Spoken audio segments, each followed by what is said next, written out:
So, even though I am a used car dealer and I have the luxury of going to these car auctions and buying stuff for wholesale prices, does not always mean that I am going to make money on a vehicle. So, I'll give you an example of this.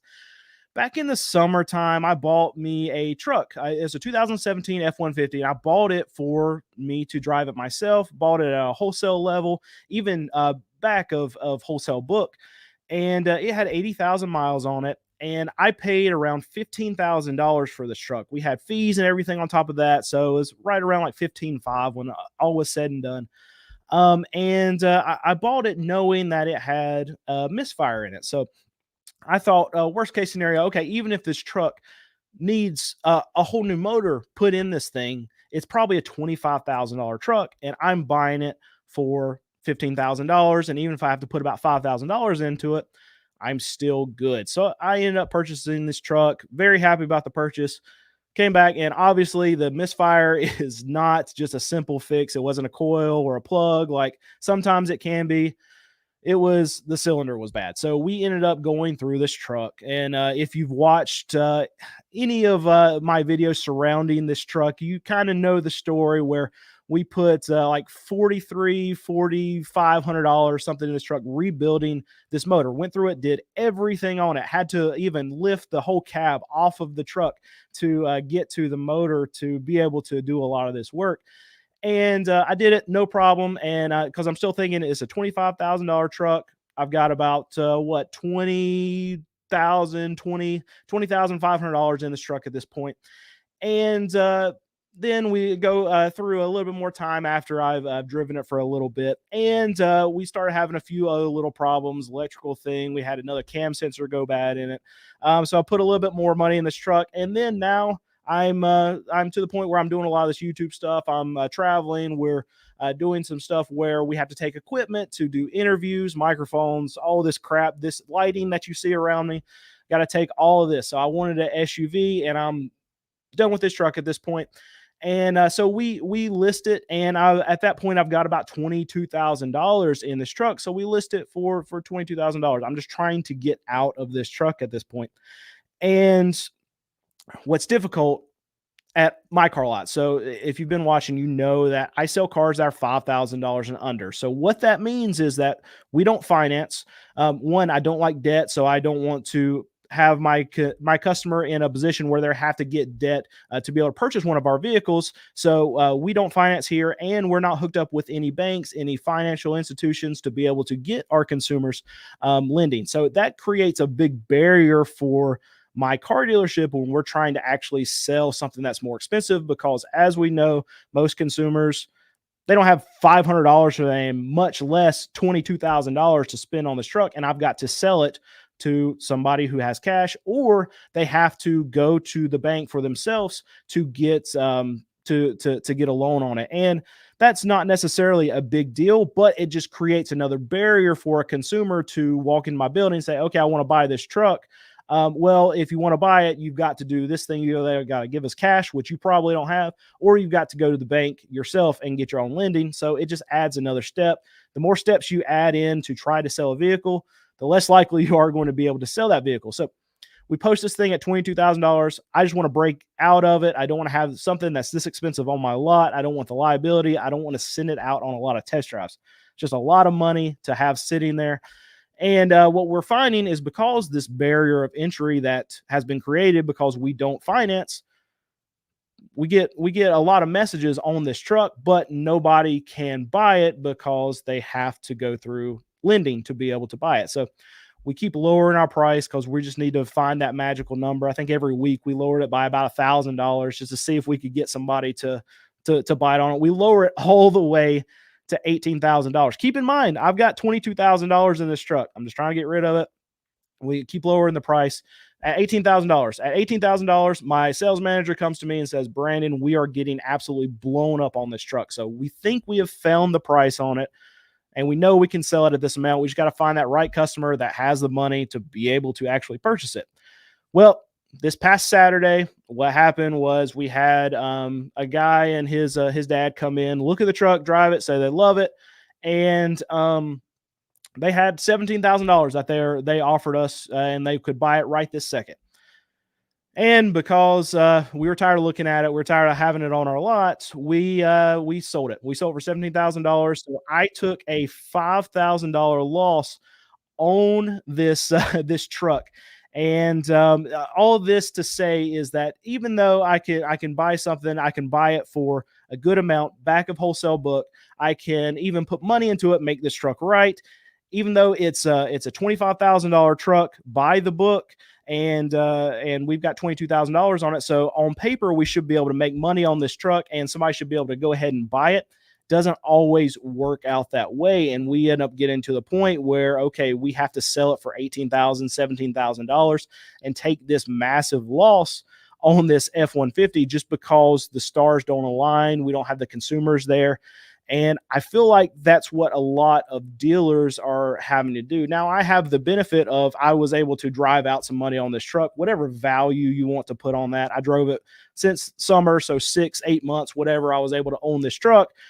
I don't think that's worth $5,000, but just to say that I'm able to do that in my particular circumstance and not pay taxes on it because we're buying and selling vehicles, so we don't have to get cars registered, and that's one benefit I have. So you can add whatever value onto that that you want to, but it's still at the end of the day a loss. And just because I can buy something wholesale doesn't mean that I'm just going to make money on it. So even if I had bought it right and didn't have to do all this work to it, I still would be in it like $16,000 and would have only made $1,000 on this truck. So there's another thing behind the story is that when I bought it about 6, 8 months ago, and prices have shifted already a lot. They have come down a lot since I bought this truck. And I know a lot of you out there are saying, no, car prices aren't really coming down, but they are. The car prices are coming down. They're not coming down to the amount that you want them to, but they have come down. They've come down like 15, 20% just in the last 6, 8 months. And that's a big correction in a short amount of time. But the problem with what a lot of consumers are seeing and what I'm seeing in my comments that, okay, we're not seeing prices come down anyway, is because you're still going to these lots and you're seeing prices of these vehicles for astronomical amounts. And even though they have come down, even though markups have come down, prices are still too high. I'm not disagreeing with you in that realm at all.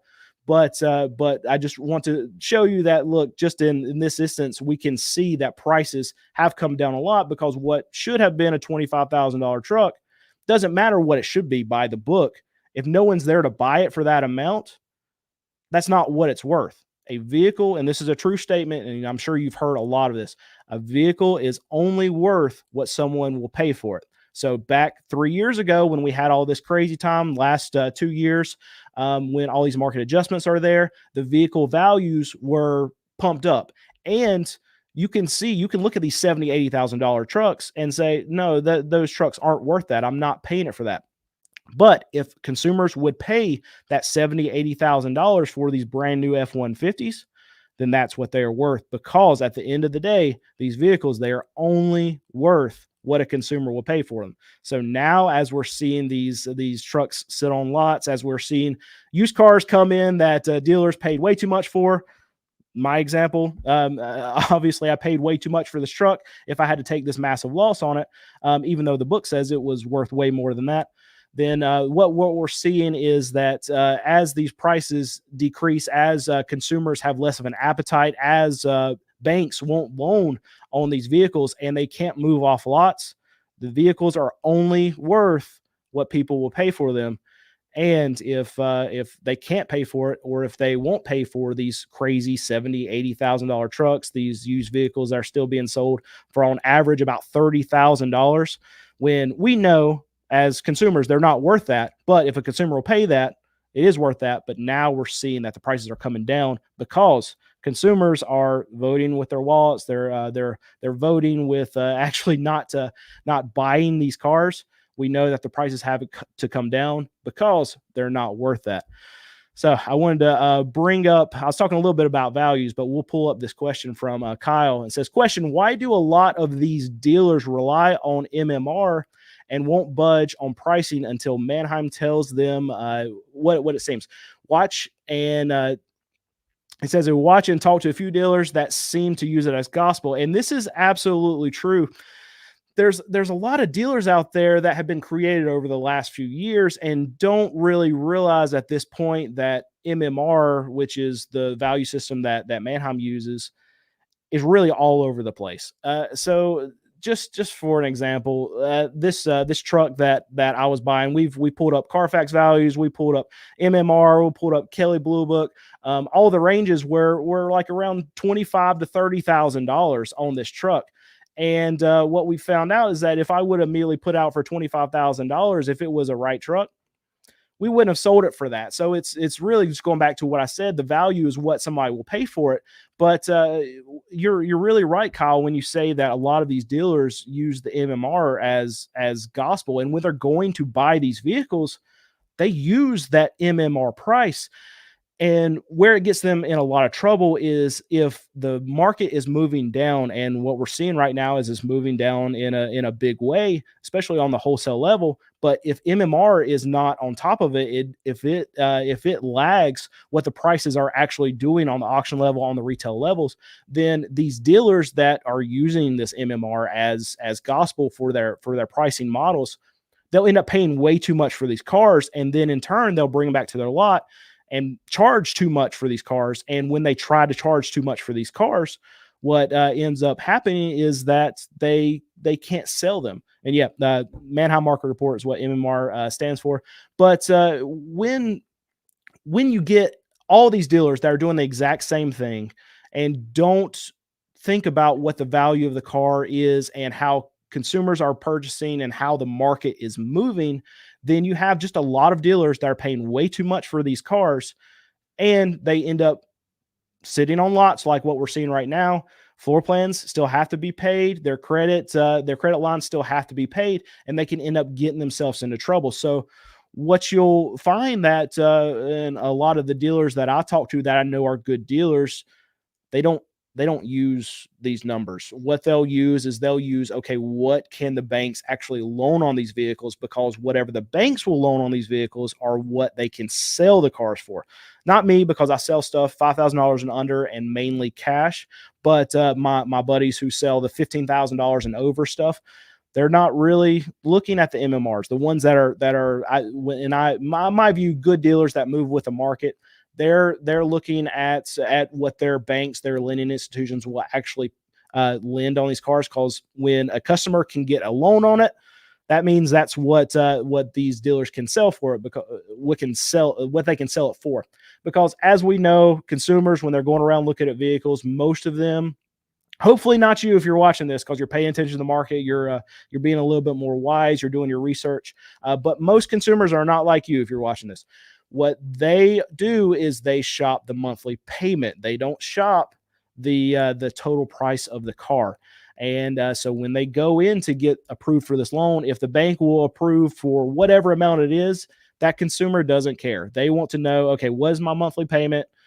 And if they can afford that, then they'll get into the car. And that's why what I envision as the better dealers, what they look at is the bank numbers, and not what the auction who's trying to sell you that car is putting the value on the car for. Because obviously it's always felt kind of weird to me that, like, a company like Manheim, you look at Odessa, you look at a bunch of these auction companies, and they'll put values on what they perceive the car to be when it goes through auction, how much their program perceives it to be.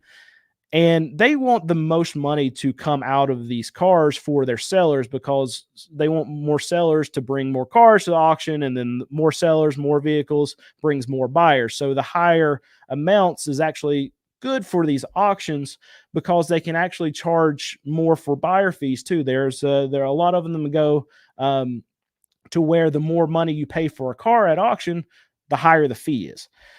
So I've always thought it was kind of weird that, like what you're saying, Kyle, is that that these dealers use it as gospel, but really it's not made by the market. It's made by the auctions who are who are, I mean, you could say if they're controlling the market or whatever, but it's always been weird to me seeing that these numbers correspond to what these dealers are willing to pay, even though they don't really necessarily correspond with what the banks will loan. So I hope I answered that question. But no, they should not be married to the MMR. They should be married to the market and what they can actually sell the car for. And if they're not moving with the market, then they're not doing the right thing. So let's go to the next one. All right. Do you think the price of pickup truck will ever reduce down to more realistic prices? Yeah, I think we're going that direction now already. So we've got what you've probably been hearing a lot from is that we got tax time right around the corner.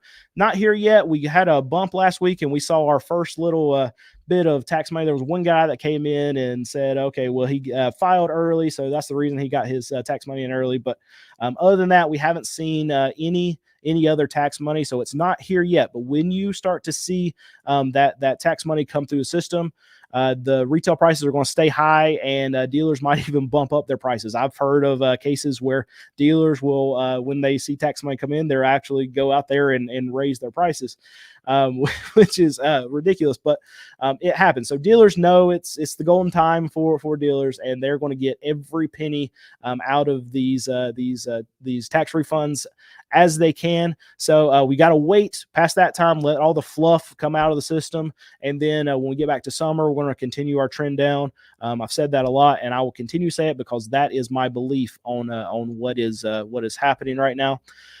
So let's answer another question. Kevin asked, $5,000 cheap to remove a Ford from your life? That's not a question, but I do. Yeah, it was. I was okay losing $5,000 on this Ford, and I used to be a Ford guy. So before this truck, I still really like how the Fords look. I like how they ride. I like how the insides are set up. Before that, I had a GMC Sierra, and I like that truck too. But the Ford, I think they look better, so that's why I wanted to get an F-150. But now, after I've had this issue with a truck that was only 5 years old at the time. That's wrong. 6 years old at the time. Math is so hard. Is 6 years old at the time, and we have to go in and rebuild the motor on this truck. That shouldn't happen. That shouldn't happen on a truck that's got 80,000 miles on it. And on top of that, little electrical things that are going on with it. These kind of problems shouldn't be happening to a truck that's only 6 years old, that's only got 80,000 miles. And I speak to this a lot. And now that I've been on YouTube for a while, we're seeing that I've done the research with quality across the board with a lot of these manufacturers. And by far, Ford is the worst. And doing all this research, having the personal experience that I've seen now, seeing these trucks come through an auction and seeing the problems that they're having with this low amount of mileage, these newer trucks that aren't that old, Ford has lost me as a customer going forward. Hopefully they get better and I can change my tune. But right now, Ford will not be the next vehicle I buy. And I sold that F-150 and bought me something else, and it was not a Ford. If you wondering what I bought, I got a 2011 Lexus RX 350 that I'm driving right now. It's got 120,000 miles. I think I paid $10,000 for it. Might have been 11. It's either $10,000 or $11,000. Can't remember. But I'm gonna drive it for a while. I want something bigger. But when I buy something bigger, that's an SUV. It's not going to be an Expedition. It's not going to be an Explorer. It's not going to be a Ford product. I am done with Ford for the foreseeable future because I do not believe in the quality of Ford. And this is from personal experience. This is from research. This is from doing this YouTube, seeing the recalls. I'm off of Ford. And I won't be going back to them for a while. So, yep, there's my story about losing that $5,000 on that truck. And so I hope you got a little bit of something from this. If you did, please subscribe to the channel, like this video, and thank you guys so much for watching. Appreciate it. Hope you have a good day.